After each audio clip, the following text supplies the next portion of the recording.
Doctor Arshad Mahmood here. So इस video के अंदर हम एक बहुत इंटरेस्टिंग टॉपिक को डिस्कस करेंगे, वो है प्रोबायोटिक्स का। अक्सर वालिदैन हमसे पूछते हैं कि डॉक्टर साहब ये प्रोबायोटिक्स क्या होती हैं और इसका क्या फ़ायदा होता है और हमने कैसे लेनी है और क्यों लेनी है।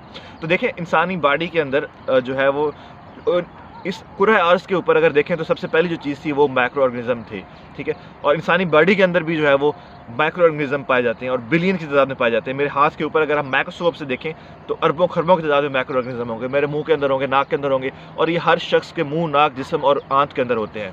तो माइक्रो ऑर्गेनिज़म नॉर्मली होते हैं, ये उमूमन जिस्म को कुछ नहीं कहते, इवन ये जिस्म को फ़ायदा पहुँचाते हैं, उसके जिस्म को होमोस्टेसिस को मेनटेन रखते हैं। तो अब जो ये इंसान के जिस्म के हर अज़ा के हैं, फेफड़ों के अंदर हैं, इंसान की आंत के अंदर हैं और ख़ासकर आंत के अंदर हैं, और ये बिलियंस की तादाद में हैं। अब कुछ जो माइक्रो ऑर्गेनिज़म होते हैं, जो बैक्टीरिया, वायरस होते हैं, वो डेंजरस होते हैं, वो बीमारी करते हैं, जैसे कि टीबी हो गया, जैसे कि टाइफाइड हो गया, जैसे कि पेशाब का इन्फेक्शन हो गया, जैसे गर्दन तोड़ बुखार हो गया। तो ये ऑर्गेनिज़म जो हैं ये डेंजरस हैं और ये इन्फेक्शन करते हैं और ये डिजीज़ प्रोड्यूस करते हैं। जब आप एंटीबायोटिक देते हैं तो उनका मकसद बेसिकली ये होता है कि इन जो सब जरासीम प्रोड्यूस करने वाले, जो बीमारी प्रोड्यूस करने वाले जरासीम हैं, उनको ख़त्म करना है। लेकिन एंटीबायोटिक का जो इफेक्ट होता है वो किसी चीज़ को, एक चीज़ की तरफ नहीं जाता, बल्कि वो जनरलाइज तमाम जो बैक्टीरिया हैं उनको भी ख़त्म करते हैं और हेल्दी बैक्टीरिया को भी ख़त्म करते हैं। अब उसका रिजल्ट क्या होता है? आपने अक्सर देखा होगा कि जब आप एंटीबायोटिक लंबे अरसे के लिए लेते हैं तो मुंह के अंदर सफ़ेद छाले पड़ जाते हैं, इसको हम ओरल थ्रश कहते हैं। इस तरह आपने देखा होगा कि जब एंटीबायोटिक ली जाती है लंबे अरसे के लिए तो पेट के मसाइल आना शुरू हो जाते हैं, पेट में गड़बड़ होना शुरू हो जाती है, डायरिया भी हो जाता है।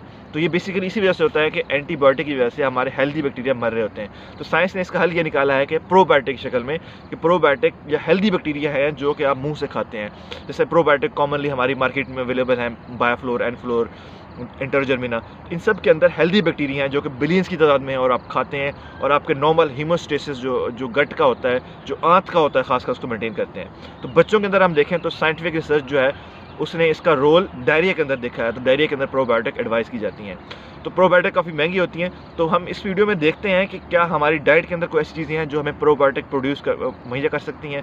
तो जी हाँ, हमारी डाइट के अंदर भी कुछ ऐसी चीज़ें अगर आप वो खाएंगे तो आपको ये हेल्दी बैक्टीरिया आपकी मेंटेन रहेंगे। जब आप एंटीबायोटिक ले रहे हैं तो आप ऐसी डाइट लेंगे तो आपके हेल्दी बैक्टीरिया मेंटेन रहेंगे। उसके अंदर दो इंपॉर्टेंट डाइट हैं, एक है दही जो हर घर में अवेलेबल है, आप ले सकते हैं, और दूसरा पिकल्स या अचार है। तो इनके अंदर ये हेल्दी बैक्टीरिया होते हैं, आप खाएँगे तो आपकी जो है बैक्टीरिया की कंटेंट मेंटेन रहेगा।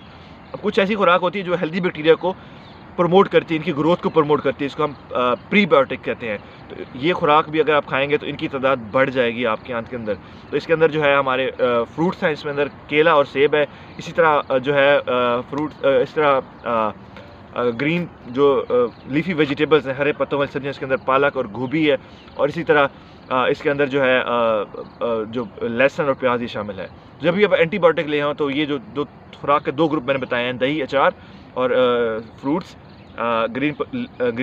जो लीफी वेजिटेबल्स हैं, और इसी तरह लहसुन और प्याज वगैरह, इन सब का इस्तेमाल करना है ताकि आपके जो बॉडी के जो हेल्दी बैक्टीरिया कंटेंट है वो मेंटेन रहे और आपको एंटीबायोटिक्स के साइड इफ़ेक्ट ना आए। Thank you.